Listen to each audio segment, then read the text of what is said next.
Yourself. Welcome, everyone. My name is Britt Benavides. I'm the Senior Manager of Programs at NCFP. I use she, her pronouns, and for those using accessibility devices or who find it helpful, I'll provide a verbal description as well. I'm a white and Latina woman with medium-length brown hair. I'm wearing brown glasses and a black button-up shirt today. I have a Zoom background of a beautiful kitchen behind me. Thank you for joining us today for our monthly Fundamentals of Family Philanthropy webinar. This series provides guidance on the core tenets of effective family philanthropy, from motivations and values to governance, grant-making, and succession. The series is designed to equip giving families with the latest information on evergreen topics in the donor lifecycle through practical takeaways and diverse family stories that illustrate important practices. Before we begin, I'll briefly share about our webinar technology. We're using Zoom's webinar platform, and your controls are located along the bottom of your screen. Closed captioning has been enabled, and you can turn captions on and off by clicking the caption CC icon at the bottom. We want this webinar to be interactive, so please submit questions for the panelists as they come to you. To ask a question, please use the question box with the Q&A icon at the bottom of your screen. When sending in a question, if you wish to remain anonymous, please indicate that by checking the box to submit anonymously. As a reminder, this webinar is being recorded and a replay will be made available to all attendees. If you experience any technical issues, please try reconnecting to the technology, or you can email me for my assistance. I'll place my email in the chat in just a second. As always, you're welcome to chat with us on Twitter or X about today's webinar using the hashtag NCFPWeb. Today's program is Trends in Family Philanthropy, Learnings for Effectiveness and Impact, and we'll explore two findings from our Trends 2025 report. Earlier this year in January, we gave an overview of the Trends report, and today we're going to dig deeper into increasing payout rates and centering community. Whether you're newer to philanthropy or seasoned, are a family member or a staff member, we hope you'll leave today's webinar with insights you can apply to your work. To help us understand a little bit about who's in the room with us today, I'd love for you to answer these poll questions. What's your role or affiliation with family philanthropy? Has your organization increased its payout rate in recent years? Does your organization include community voices when making decisions? And what are you hoping to learn during today's presentation? I'll leave this up for just a minute here.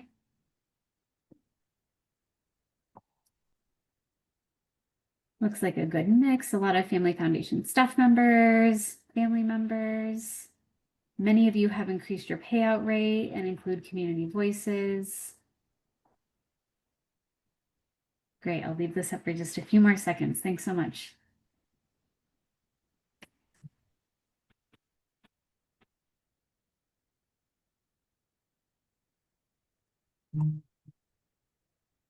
Great, we have critical mass here. So I'm going to end the poll and share the results. A really great mix of folks in the room. Most of you have increased your payout and include community voices. Fantastic. Thanks so much, everyone. That'll help us for today's discussion. Today's panelists are Miki Akimoto, Chief Impact Officer from the National Center for Family Philanthropy, Liz Bonner, Board President, Hill-Snowdon Foundation and an NCFP Fellow, and Eileen Farbman, Board Member of the Kolibri Foundation. Miki will frame our discussion, walk us through the trends findings, and then moderate a discussion between Liz and Eileen for our conversation. So Miki, over to you. Good day, everyone. Good morning, good afternoon, depending on where you're joining us from. Thank you so much for spending this hour with us. I'm Miki Akimoto. Following Britt's lead from a visual description perspective, I am a white and Asian woman with gray and black hair with purple streaks that you can't currently see, unfortunately, and also sort of maroon glasses. I'm wearing a black jacket and I'm in a fairly standard office today. So I'm going to start today by taking us through just a couple of the trends results to ground this conversation and give some framing. As a reminder, our Trends 2025 study is part of the trends work that we do every 5 years. And this study is the third that we've done. So we now have a decade's worth of data and we have 3 data points. And as we look through these short results, there will also be a link at the end of this session where you can get the full report if you're interested in seeing all the numbers. We're doing a small excerpt here. But one of our real interests in doing the trends report this time was to dig into questions about how our membership and the Family Foundation sector is really embracing our core principles of effective family philanthropy. Those principles being equity, accountability, reflection and learning, and relationships. And in today in particular, I think we're looking at questions of accountability, relationships, and equity. And as always, I would invite us all to take in some moments of reflection and learning as we think about what we're doing as practitioners and what else can be done. So with that, I'm going to do a quick dive through a few of the relevant trends that shape today's conversation, and then bring on Liz and Eileen for what I know will be a really informative conversation. So with that, let me dive into the first finding that I'd like to share with you, which is that payouts are increasing. The good news is that although you see these lines looking a little bit confusing, the top line story here on this slide is that 71% of the folks in our survey said that they are spending more than the minimum 5%. So that is something, and about a third of those folks had increased their payouts over the last couple of years before they took this survey. So what we see is a trend of both spending more than the required minimum, as well as really thinking about responding to the current moment. The next slide shows you that in addition to increasing payouts, people are also spending down. So if I could get the next slide, please. What you will see is that in addition to just spending the 5%, there is a deliberate move towards spend down, and that moved from 9% to 13%. So now more than 1 in 10 family foundations are actively spending down. I think of real interest, though, is the fact that 26%, or more than a quarter of foundations, are actively revisiting this question of perpetuity on a regular basis. So the assumption of perpetuity, the assumption of just set it and forget it at 5%, is very much in play in the field. Taking on the next question around centering communities, if we look at the next slide, what we'll see is that more foundations are really taking the steps to become more grantee focused. They're leaning into relationship. They're leaning into practices that we associate with things like trust-based philanthropy. And what you'll see is that many folks have streamlined their applications. People are doing the homework themselves. They are moving to multi-year grants. So what we are seeing is the structural steps being taken to make the experience for grantees more streamlined, more efficient. And what we will also see as we move through the next slide is that foundations are really focusing in on both their focus areas as their defined mission. But overall, what we see are two intersecting lines. One is that we see a decrease in funders being guided by historic funding patterns and the interests of individual board members. So that sort of very donor-centric approach, those trends are coming down. At the same time, the trends that are coming up are those where we would really say that grant makers are being influenced by community. You'll see that there was a 17-point change of folks reporting that they're guided by community needs. And there was a 20-point increase in those who are saying that the needs of the grant seekers are really driving their grant making. I will pause and note that those are both under 1/2 of the sample, but yet the trend is really in the direction that we would like to see. So on the next slide, if we move into the questions of how to bring in voices, one of the ways we looked at that is by who's actually eligible to serve on a board. And consistently, pretty much about 40%, about 4 in 10 foundations allow non-family members or independent board members to serve. Consistently, what we see in family foundations, no surprise, is that children and grandchildren and lineal descendants are eligible. But we do see that this group of folks do allow for independent board members, which is a structural way of thinking about how to really center the community. So with that as a quick framing, and again, if you want the full report, it will be available through the links at the end. I'd like to bring on Liz Bonner from the Hill-Snowdon Foundation and Eileen Farbman from Kolibri to engage in some reflections and thoughts about these trends and how they're seeing them in their own foundations. And so Eileen, I'd love to start with just having you introduce yourself. Tell us a little bit about who you are, your role, and a little bit about the foundation that you work with. Sure. Thank you, Miki. So thanks. I'm excited to be here today. So I'm Eileen Farbman, and as a verbal description, I'm a white woman with short brown hair. I'm wearing brown glasses and a navy blouse, and I'm sitting in sort of a home office. I live in New York City with my husband. I have two grown children and four grandchildren. I think of myself as sort of a social justice philanthropist. I've been in philanthropy for about 35 years, alongside my advocacy work for gender racial justice and working alongside domestic violence survivors and women impacted by the criminal justice system. So I really want to tell you about Kolibri, and then we'll get to that further. It was founded in 2018 through inherited wealth that I inherited from my father, and I put my son and my husband on the board at that time. We knew we wanted to do something different than traditional philanthropy, although we did not know exactly what that looked like. So we started sort of a learning, listening, reading journey with folks that we knew and folks that we sort of heard about, and ultimately hired a consultant that was the last step in sort of helping us along the way. And what we then did is we asked three movement leaders, three women of color, to sit with us with this wealth and actually decide with us what we should do. What should this foundation look like? And all of us sat together across race, cross class, cross generation, and dreamt up what would the vision, mission, and philosophy and values be of what became the Kolibri Foundation. And that's who we are today. And of course, I'll talk more.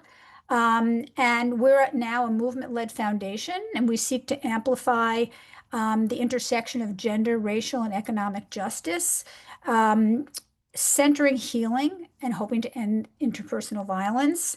We're really committed to radical redistribution of wealth, and we try to influence and work with other families to do so. So we're now a collective of 11. We have three staff, eight board members. We're still three family, and we have five movement board members. We're spend down, so we're going to sunset and sort of be done in the fall of 2027, having moved $35 million.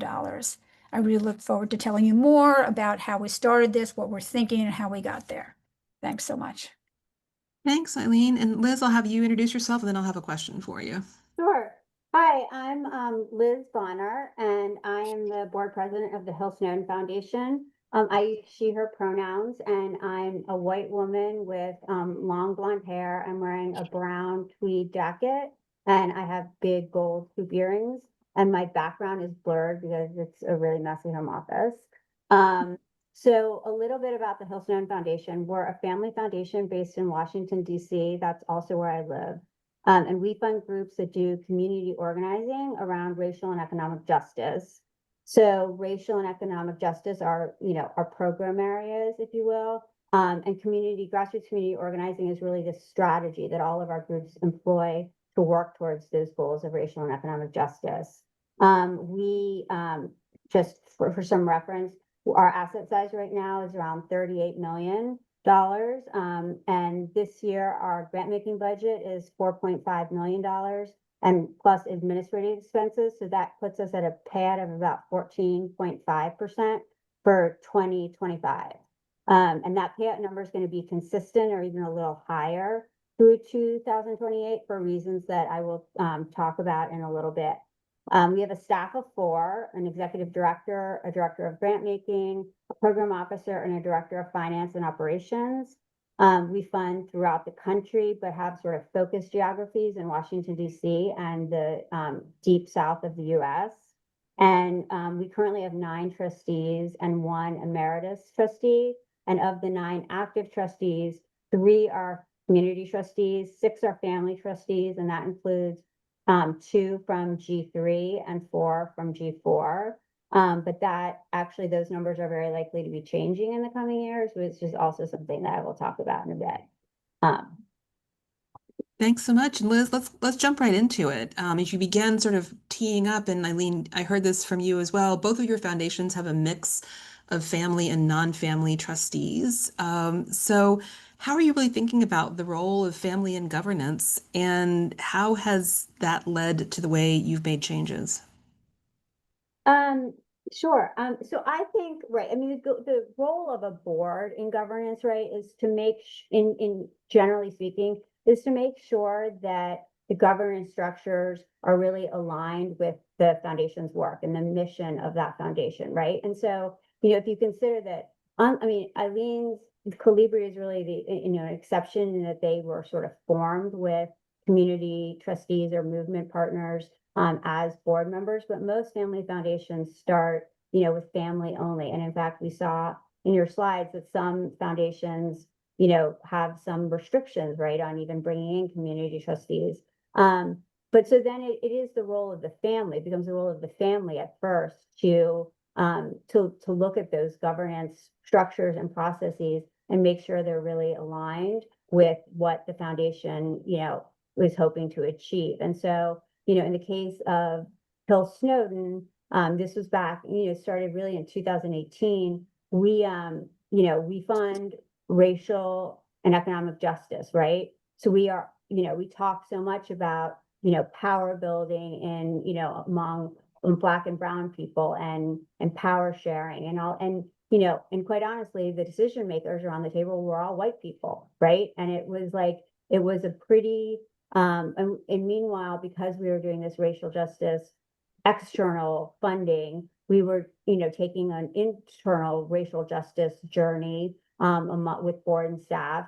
And it just, there came a point where it just felt like we can't do it like this, right? Like we do not have the lived experience here at the board table and the decision-making roles that we need to be truly authentic to the work that we're doing, out in the field. And so, it was in our case, it was the family that really, instigated and wanted to bring on community trustees because it just felt like it was, for lack of a better, it was just the right thing to do for us, right? And it was something that we really needed to do. And so that was, we did have to go through a process of amending a trust document because it was not allowed for us at first, according to our original trust document. And we had to work out sort of how that would look like, the sort of the bringing people in cohorts and numbers and all of that. And so, but by 2020, we had our first cohort of 3 community trustees. And I will say that it is, the best decision, hands down. So I've been involved with the foundation since I was 18 years old. So for the past 36 years, and hands down the best decision we've made. And we only kick ourselves and wish we'd done it sooner. That's great. Eileen, can you tell us a little bit more? You referenced how you got the foundation started, but tell us a little bit more about your governance structure and how you landed on that and what you're learning from it all. Sure. And I actually relate a lot to what Liz said, because first of all, I had a foundation before the inherited wealth that did not have this lens. And we also had to sort of come to this decision. And it's sort of like, what are the first questions that we asked ourselves? This didn't happen. We're sort of what were these questions? And we also came from the inherited wealth was a very traditional philanthropy.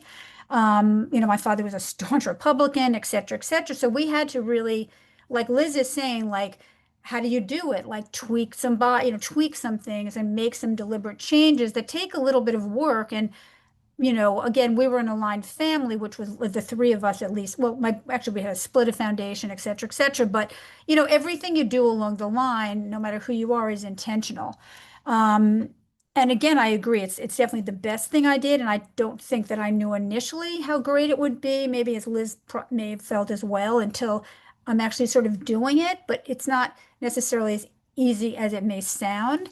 But so what we did, as I said, was we had these movement directors, and right now we're able to sort of respond to the community by responding to what we hear from them. So now it's sort of seeming like a seamless process and project, and it is, because we hear from them. We also hear from our grantees, as I'm sure Liz and others do, sort of what do they need, what's best for them. We've been able to make changes in our granting cycle each time.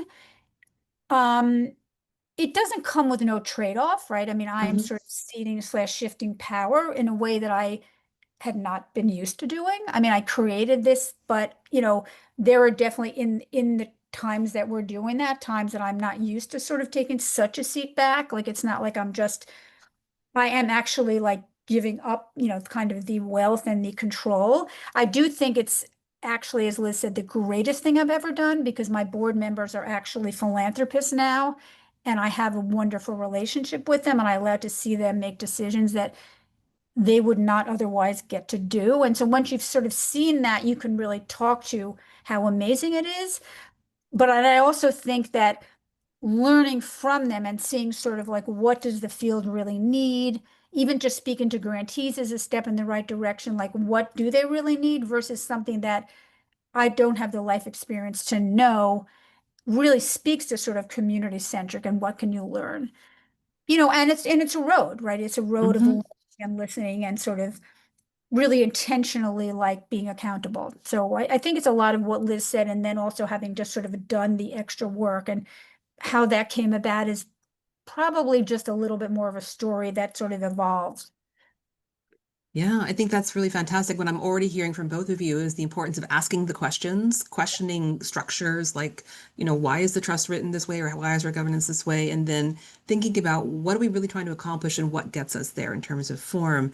Liz, coming back to you, I'd love to ask concretely, what are some of the things that you have learned from your community members? What are you doing now that's different in meeting this moment? So, there's so many great things that our community trustees have brought to our board, but really they push us. Like they push us to be bold, to take risks, right? To not be comfortable. I don't know. So just a little context, the reason that we're, getting up into the, 15%-ish payout rate is because we just earlier this year launched an initiative called Protect, Block, and Build Fund. And that is the board committed an extra $4.5 million from the endowment over the next 4 years towards grant making to, basically be, meeting the moment, right? And so it's protecting groups that are really on the verge of collapse in this moment, and then blocking the attacks and then really building, right? And sort of setting groups up for what can be in the future. And so, I think that, I don't know that we would have gotten to that point of allocating that much money, which puts us at like a completely flat kind of corpus for the next, 12, 15 years, had it not been for our community trustees who said we can do more. And where we are now, and so I'll tell you kind of our process and also say this is in process. So what I'm about to say is not like a done deal, and I want to just be clear on that. But we, even before this year started, we're undergoing a strategic visioning process, and that is, we're looking at what we want to be, what we want to look like in the next 10 to 15 years, and it really became, clear to us, I guess, that as a family that, maintaining control as a family majority on the board is not necessarily what is the best thing for our foundation, right? Mhm. And it's been it's been some really challenging conversations, but we are now we're now in a place where all the family members agree that in the next few years, like it will not be a family majority on the board anymore. And we will bring in, enough community trustees to have a majority there. And what that, and it's hard because what that means is potentially there might be a time when every family member who wants a seat at the board will not have one. And that's just never been, we're a small family, that's never been the case for us. So that sort of realization and kind of processing of that, has been challenging, but we all know that this is the right thing for the institution. That's great. And it feels like an echo, a little bit of what I heard from you, Eileen, around leaning into the discomfort and comfort of sharing power. Like, what does that actually mean? And Eileen, I know that you're heading towards a spin down. What are some of the lessons that you're learning out of that in terms of what's that meant for you? Um, I forgot, I can definitely answer that, but I forgot to just let you know, if I don't mind, what we actually did with our governance, because I didn't say Yeah, that and talk to spend down. So, sure. and it sort of speaks to what Liz was saying. I mean, one thing we did, which I think set us up for the most success, is when we started to work together as a family in this way and knew that we were going to be doing this project, we actually ended up doing it with some outside sort of help, and it doesn't matter who they were. My son knew them. We came up with like family agreements that sort Mm. of every time we got on a call, we at the top, you can do it at the top of the call. We've sort of waned from that, but and it sort of set us up for some real intentional work together because now we've been doing this for a very long time. I actually think probably now for my son, it's probably a lot because we're a small group, but we still always remember, this is why we're here, well-intentioned, all of the things that you would write in family agreements. They can be whatever you want. And then as a collective, we did the same thing. We wrote agreements, and at the top of our calls, we remember the agreements. And I think those agreements were probably one of the most important things we did between family and the whole group of us because well, I think that sort of because the obvious things, but I mean, it just sets you up to remember that, you're there, you're all there for the same good, you all really care about one another, you all are well-intentioned, whatever you want to say, like it's never trite. It's always like a reminder, and again, especially working with family and, so just wanted to not forget to say that. But in terms of our bylaws, what we did, and again, everybody's different. It's never that simple, et cetera, et cetera. But what we did was we changed our bylaws so that they said that no new Farbman family members could join the board. So like if Mm. one of us dropped out, no cousin, no bup could enter. So that would just mean there was two of us. And that we would always be outnumbered by movement board members, which has happened because we're now 5-3. We're planning on continuing to grow, but truthfully, we're sunsetting, so that may not happen. But meantime, we're 5-3, which means technically we could be outvoted by the board. Again, I don't think that's going to happen, but the fact is that on paper we could be. So that's also, as Liz is sort of alluded, I mean, that's a thing, so that was a thing, especially when we did it. You just like really sit with that. But we really wanted to say to our board that, we're serious and we're accountable and all of the things that the change in governance meant. Um, so just wanted to say that. In terms of what was your question about spend down? Why did we decide to spend down? Or Well, you think you mentioned, well, I'd love to know, yes, what's the reasoning behind your spend down and what are you learning from that process? the spend down was a decision that came when the six of us were sort of dreaming together. We were not a full board together yet. And one of our movement directors recommended spend down. So it really didn't come from me. I was Hmm. like a spend down expert or fully versed in it. And I learned about it right there on the spot. And it seemed to me to make sense because it means moving money to the communities rather than sort of holding it on for myself or for my family or whatever. And it seemed like, and it even seems like more so now with what's going on politically and with retrenchment of funding, et cetera, that it's a good thing to do. I don't know that everybody has to do it because if everybody spent down, there'd be no foundations. But I do think it's something to think about and consider if it feels like it's right for you. We went in with a plan, and so we've stuck with the plan. So in terms of Hmm. payout and things like that, it's not really been an issue because we were on a path that we knew we were ending. So we had this money and we were going to be spending it. So it wasn't, we knew we were spending it out. So it's not like we were going to give 20%. Like we knew we had to spend it down. And it just meant that we were going to be giving it to community. And it's a matter of exactly like, was our cycle going to be particularly power building? Was it going to change slightly? Was it going to be opened or closed? Who was going to get how many nominations? Were we going to give, what we were calling sapling grants, which were capacity grants, which we heard actually from our grantees that in fact their needs were changing. So they would rather just have the money instead of the grant. So we just gave them unrestricted funds. So it was more about those sorts of decision, but not in about other things because we just knew we were spending the money. I love the example you just gave about how you listened to the community and changed from capacity building grants to just Yeah. grants to allow people to choose their own. And that kind of listening is central to some of the work that's going on now in terms of the Trust-Based Philanthropy Project, in terms of the Listen to Community work. And Liz, I know you've been deeply involved in trust-based philanthropy, and I'd love to hear from you how Hill-Snowdon's really taking that on and things that you're learning through that process. Sure. Well, we came into trust-based philanthropy, as a lot of foundations do, where they say like we're already doing a lot of that, and we were doing. We prided ourselves on having a relatively streamlined application process and really being transparent and listening to our grassroots partners.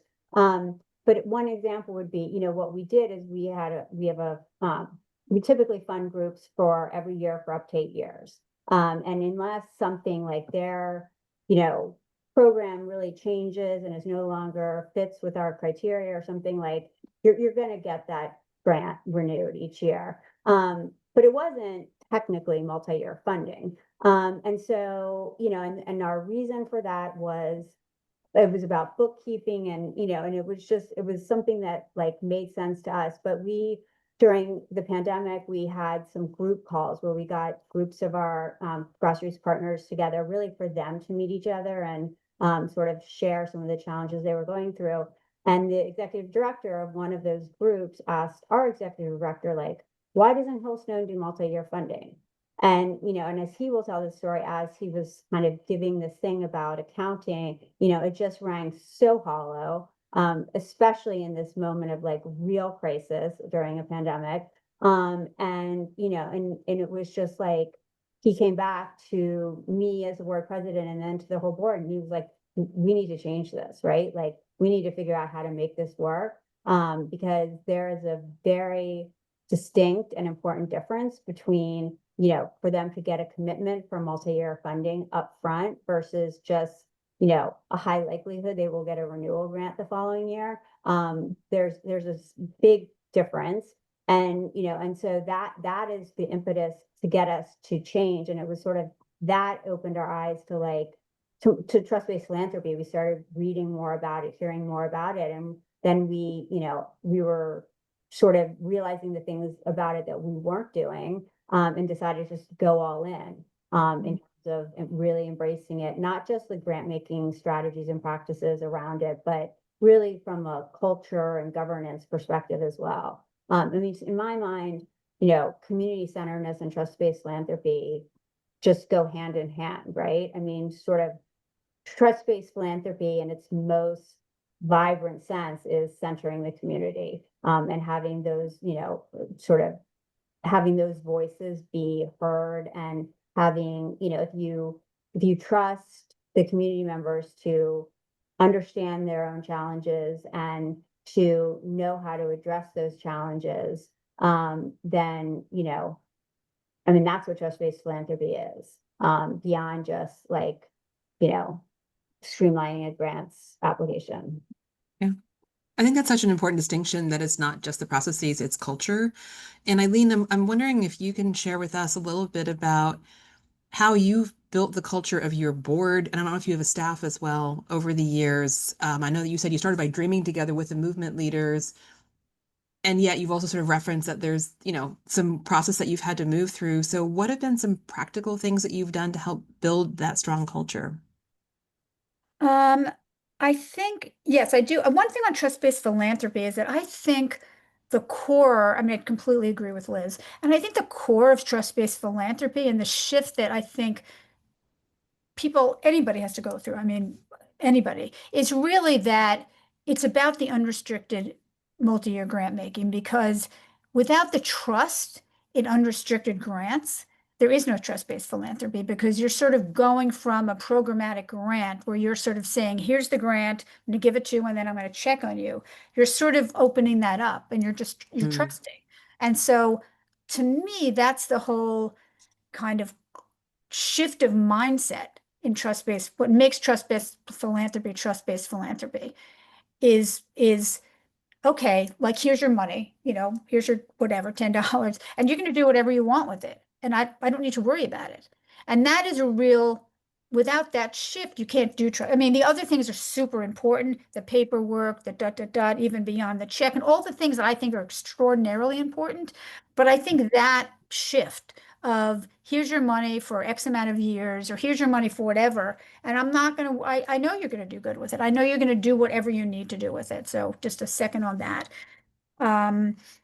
I think, yes, we dreamed, but again, like we dreamed together, and we even were like, we're going to cede power, and they're like, we're going to share power. Like we don't need your, they're like, we're going to do everything. And they're like, well, you know what? You don't need to do, you do some stuff, like we don't want you to do nothing. And I've advised one or two foundations, and they're like, we're going to give our whole foundation to movement. It's like, well, that's a terrible idea. Because first of all, there's a lot of stuff that like, they don't want to do, like no one wants to do. There's like all kinds of stuff that nobody wants to do. It's just like stuff. And so just having really back and forth honest conversations, first of all, about like who you are, what you like, what you dislike, what makes you work, like who you are as an individual, what mishaps we may have made, like having conversations back and forth that are, first of all, initially it was a little frightening. Frightening is the wrong word, but a little bit like, I did the work, I read the books, I did all the things, but like, and I was very comfortable. I've also done the work. I've worked in prison. I've done actual work, but which you don't have to, but I just had. But still, I'm sitting in a room and I want to sort of like show a certain side of myself, even though I'm like, do I need to do this? And then I realized, well, that's against the whole thing. And so, taking time out and remembering if someone feels like they're not doing the right thing, which is probably usually just me, when you can take a time out and come back and discuss it. So really just sort of building like a relationship amongst all of us with a lot of the work, a lot of the groundwork that I think kept us as strong as we were, because we hired new staff. I think I mentioned earlier we had 3 staff, but we originally hired 1, then 2. And there were slight bumps in the road in terms of like personalities and things. I mean, we're an organization, right? You could be profit, nonprofit, anything. And to get through those things and decide like what documents we should do, and, what type of planning we should do, and who should do what reviews, and who should be the board, the co-chairs, and all of these things take time and take thought and take intentionality, and don't just happen because we've decided that we're going to be Kolibri, this really interesting project amongst, it just doesn't happen. And I think I've said like my feelings have gotten hurt when my grant didn't get, I'm that's you're not supposed to personalize, and I would personalize, and then things just happen, and then you try to like make it all. So it's an amazing story, and I feel like so super proud of it. But you just try your best to make it like everything, right? Like work well, and everybody feels supported, and your staff feels supported, but you're real people just all working things through. So that's not necessarily the right answer, but that's just the truth. It's like everything else. You try to solve for everything. I think that's right. And I think trying to solve with everything, but also recognizing the essential messiness of being in a group of humans, that this is just part of life, is that we're messy. And that's okay, because we are trying to do things together. And if we really think about trying to do things together in this moment where there's just so much chaos and so much uncertainty, Liz, would love to hear from you what Hill-Snowdon is really doing in terms of being in connection with, in working with, supporting, protecting your grantees. I know that you're doing this block and build fund. Are there other sort of practical things you would urge others to think about? I mean, our staff is spending a lot of time, like just talking to our grassroots partners, right? Just whether that's, listening to them as they talk about, how the attacks on them. I mean, it's just, there's a much more, I mean, our staff has always spent a lot of this time in relationship, but I think a lot more now than normal, because, our grassroots partners, like they need to feel like they have an ally. And that's why I think the solidarity piece is really important. I think,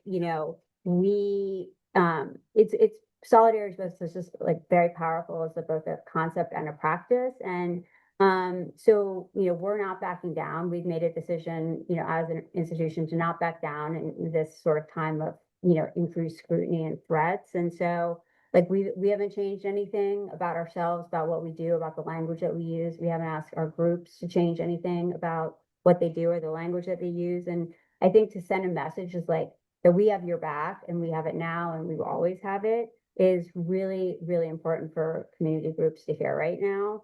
And so, you know, I'll give you an example here where we just had a board and staff retreat, and we wanted, it was in DC, and so we thought we would have a little panel to talk about what's going on in DC with the, you know, federal government takeover. So we had a couple of our grassroots partners who are very active in like free DC kind of work come. And, you know, one of them said to us at the end, when we were thanking her for coming, and she said, look, like, I'm really busy right now. And I only show up for people who show up for me. Right. And to hear her say that, right, and it brought her to tears, as well as like some of us on the board, because to hear her say that, like, Hill-Snowdon has showed up for me is what, you know, that's what it's really all about. Right. And, you know, people say, like, how do you measure the impact and the effectiveness and stuff? And like that right there is how you do it. It's not through metrics and spreadsheets. It's through these individual conversations where someone's like, I came today because you all have been there for me. That's wonderful. Congratulations on clearly building some great relationships. Eileen, what are you hearing from movement leaders? What are you doing? I think, you know, very similar to what Liz said. I think it's a really tough time. And I think a lot of people are very frightened and not really sure what support they're going to get, and also who's behind them and who's not, and what's the best way to show up and what's not. And we have a lot of grantees in the middle of the country, some that have had to shut their doors for a variety of reasons, and we're there to pivot no matter what. How can we give them money ahead of time if, you know, if it's a 3-year grant and it's only in their second year? Also, how to reach out to them and support them, as Liz was saying, just to tell them and write to them that we have their back, even if it doesn't necessarily, they don't need us right now, but to just show them that we're there for them. Really cultivating the relationships, right, and having them feel that, you know, we're there as advocates, is really, we think, like the best way to show that we're partners with them. I mean, again, some of our staff and our movement board members have relationships with them that we don't personally have as family, but Kolibri does. So we're asked to like sign on a lot of letters of advocacy, like step up in a way, even just as family, that they feel that they're not able to because they're really in the trenches and they feel like they actually possibly are in a bit more of an attack than we are. So I'm usually the face of that and happy to do that. And it's definitely a time that, it's a very different time, and I completely get that. I mean, what we're doing is we're really showing up, and for us, we're trying to be very mindful of like how we change our website, what we do diligently, what we're doing to make our movement board members feel more comfortable, and so yet we can continue to fund, share the messages that we want to share, be completely out there, not change our message, not change our funding, but be sort of like mindful at the recommendations that we get from folks that are more in the organizing spaces. But also like push forward, try to be on webinars, try to encourage people to read, to, you know, join funder networks if that will give them some community so that they feel more comfortable doing what they're doing. I think things of that nature. Yeah, I think Thank that you. organizing is really important, and it's something that, you know, especially now, right? And, you know, Eileen was talking about this notion of, you know, giving over, you know, to community, like all of your assets, right? And you know, one aspect of that is that, you know, there are rooms and spaces where it is helpful that I am a family member to go talk to other people from family foundations, right? That someone from movement might not have that same access or be able to have those same conversations. And so there is real value in that way of keeping some level of family involvement. I mean, what that looks like, whether that's a board seat or whatever, you know, there's multiple kind of ways to do that, but I do think that, you know, the organizing of funders around whether it's specific issues or trust-based philanthropy or, you know, looking at strategies is really, really important, because philanthropy needs to be coming together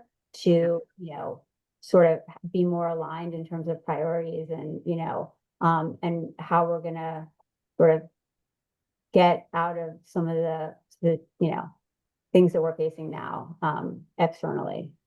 Yeah, I think that's, sorry, go ahead, Eileen. No, I totally agree. And I mean, even when Kolibri spends down, I still feel like that's a role I want to play because I think it's still, I just think it's really important. And some of the voices that, any voices that want to speak, as families, I think it's important to keep that message going because I think it's a critical, I mean, now is a critical time, but it's going to continue and it has been, and I think it's going to continue. So, yeah.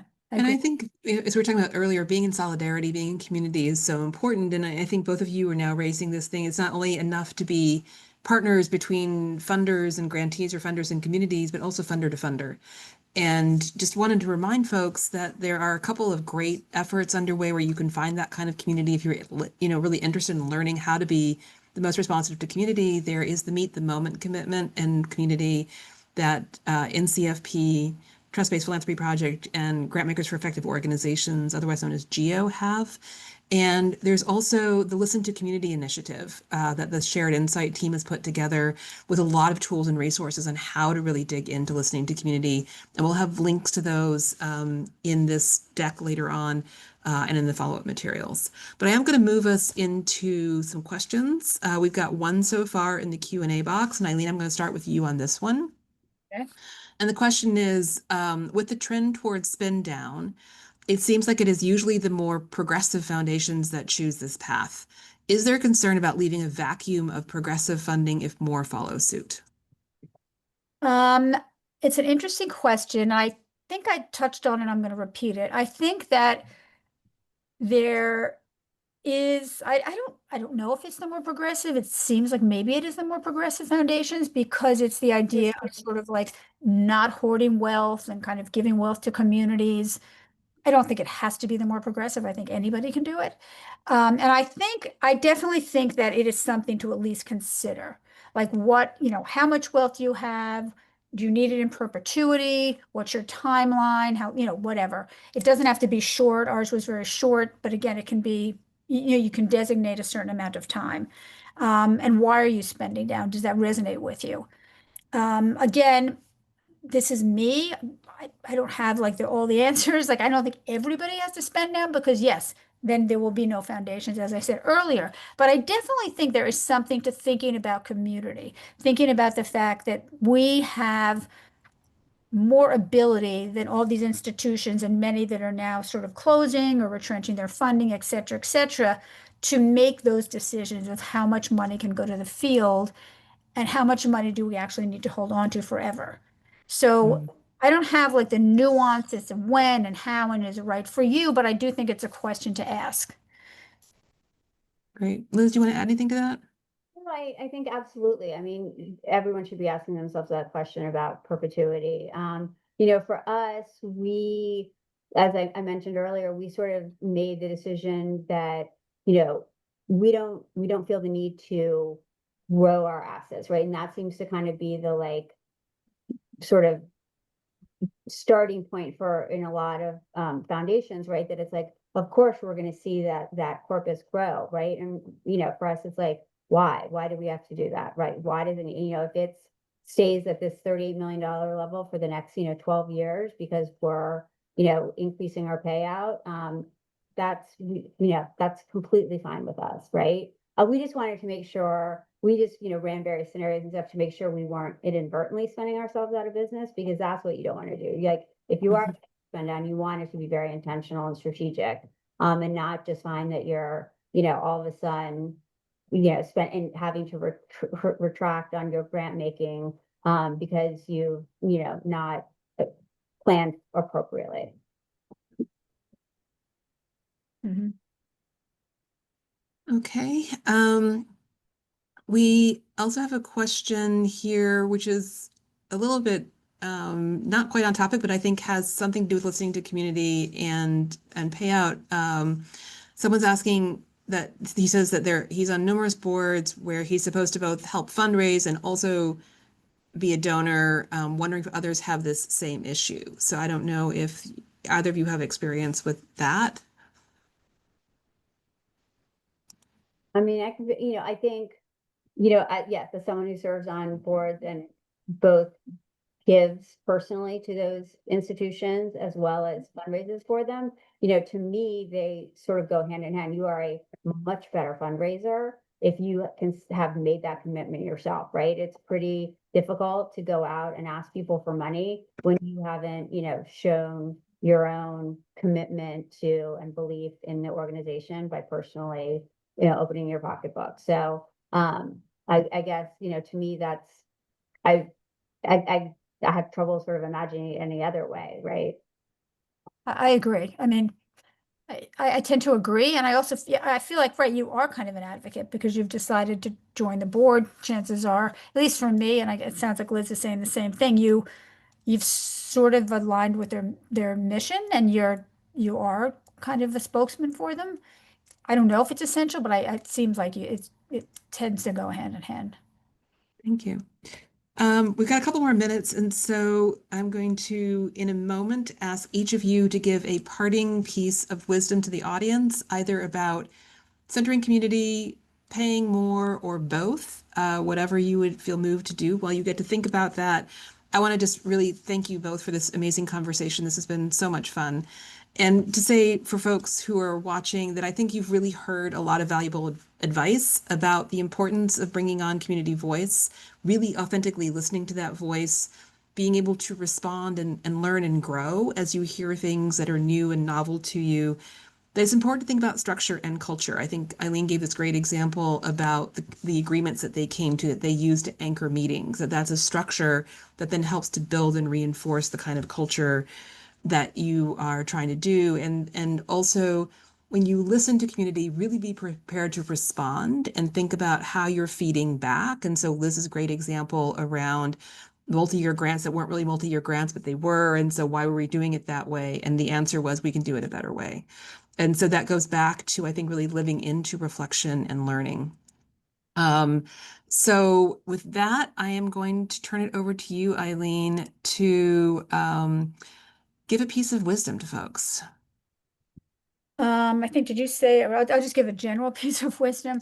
I think a general piece of wisdom in terms of like being, I guess, centering community, I believe you said, and values and that sort of thing. I think it's really quite amazing and inspirational to center community and have the opportunity to be in a role where you feel like you're shifting traditional philanthropy and allowing folks, individuals that have never been exposed to the other side of the coin, so to speak, to be able to have their voices heard in philanthropy and to be in the shoes of philanthropy. And for you to be in a situation where there is no power imbalance and you're actually able to hear the voices of movement leaders, of organizers, etc., without being a donor funder.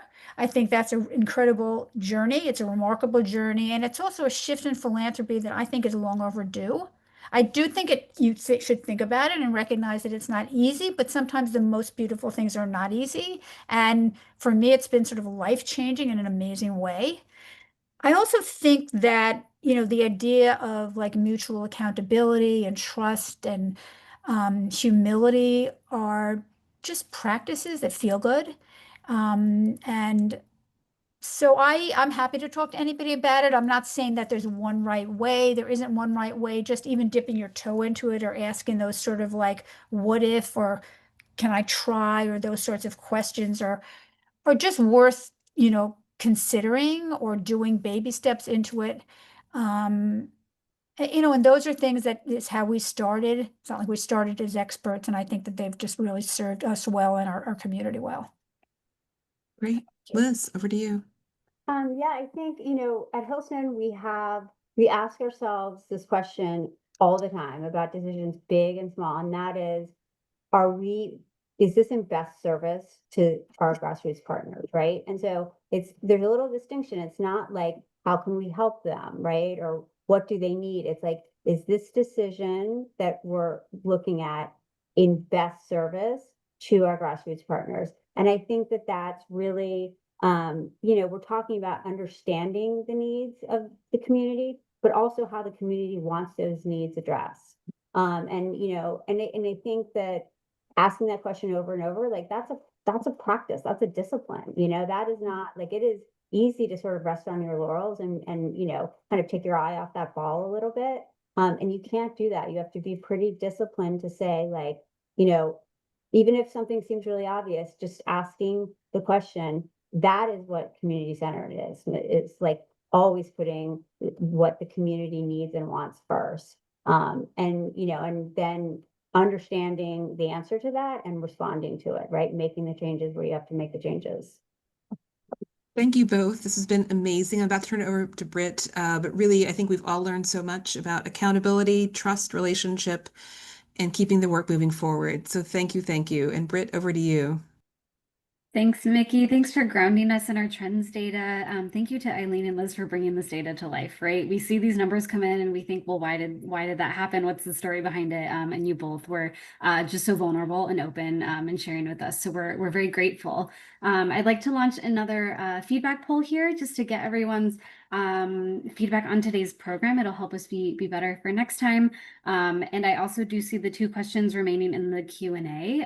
Hopefully we, in the resources that we send out post-webinar, it will help you with those 2 great questions that came in. So I'll leave this poll up for the remainder of our closing comments. And if we can bring the slides back up, Jen. So as you all know, we released our Trends in Family Philanthropy report this year, our 3rd national benchmark study. You can find it on our website to download. There's data on asset sizes, payout rates, grant making, family dynamics, centering community, and so much more. The link was in the chat and will also be in the follow-up as well. NCFP is thrilled to introduce the 2nd edition of our Family Giving Life Cycle as well. It's a 7-stage framework that captures the major decision-making points and opportunities across a family's philanthropic journey. It's designed to guide donors toward effective and meaningful outcomes. We've refreshed the primers to be more interactive, streamlined, and we provide a playbook to help you work through and capture the content with your family. The life cycle framework applies to families at all stages of their philanthropy, whether they're wealth creators just starting out or multi-generational families improving their practice. You can learn more and explore the new additions on our website.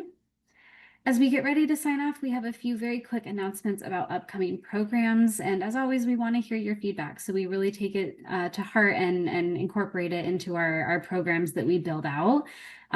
We've taken your feedback on past programs and developed an exciting lineup for the rest of our fundamentals series. We're starting a people or a social impact strategies series for the last 2 months of the year. Hard to believe that we are already in October. Next month, we'll explore people and place-based strategies and the components that lead to effective outcomes in urban, suburban, rural, and native communities. Note that this webinar has been moved a week for Veterans Day, so we'll be on the 3rd Tuesday on November 18th.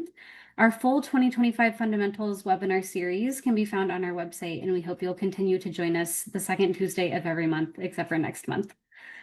We also know that funders are searching for community and solidarity right now, so NCFP is proud to have launched the Meet the Moment campaign, which Miki referenced, in partnership with Trust-Based Philanthropy Project and Grantmakers for Effective Organization.